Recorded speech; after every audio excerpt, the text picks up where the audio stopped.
আসসালামু আলাইকুম, সবাইকে ওয়েলকাম জানাচ্ছি নতুন আরেকটি রেসিপি দেখার জন্য। আজকে আমি পাকা কলা দিয়ে একটা মজাদার পিঠা তৈরি করে দেখাবো।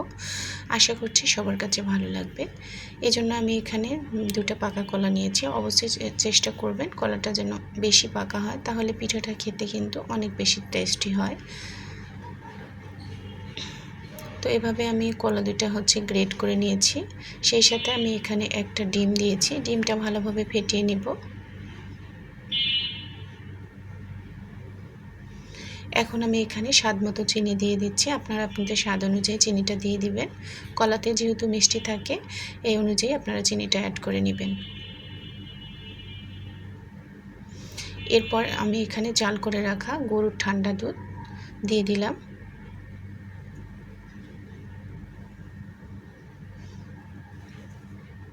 এরপর আমি এখানে স্বাদ মতো লবণ দিয়েছি, তেল দিয়ে দিব, আর বেকিং পাউডার দিতে হবে। তো সবগুলো উপকরণ আমি খুব ভালোভাবে মিশিয়ে নিব। মিশিয়ে না হয়ে গেলে এখানে আমি ময়দা অল্প অল্প করে অ্যাড করে নিব। একবারে দেওয়া যাবে না, একটু একটু করে দিয়ে একটা ডো তৈরি করে নিব।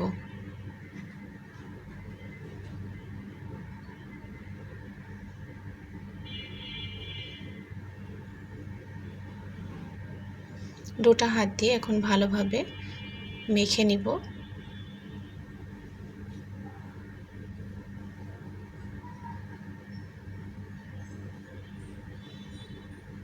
তো এখন আমি একটা রুটির মতো তৈরি করে নিব। রুটি যেরকম পাতলা হয়, এটা পাতলা হবে না, একটু ভারী হবে।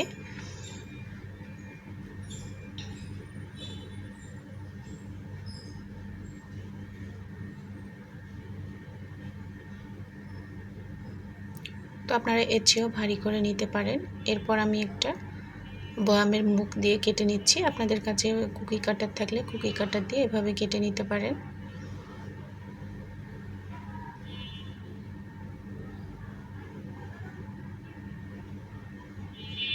তো সবগুলো আমার তৈরি করা হয়েছে। এখন আমি চুলায় যাব, ভেজে নিব।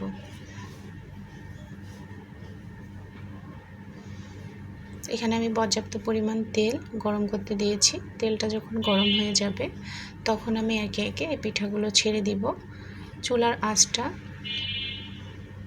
লোতে রেখে পিঠাটা ভেজে নিতে হবে, তাহলে ভিতর থেকে অনেক বেশি সফট হবে এবং ভিতরে কাঁচা থাকবে না।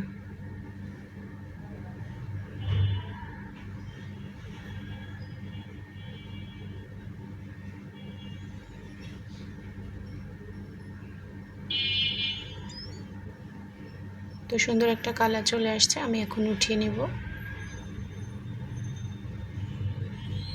তো সবগুলো আমার ভাজা হয়েছে। আশা করছি আমার আজকের রেসিপিটি সবার কাছে ভালো লেগেছে।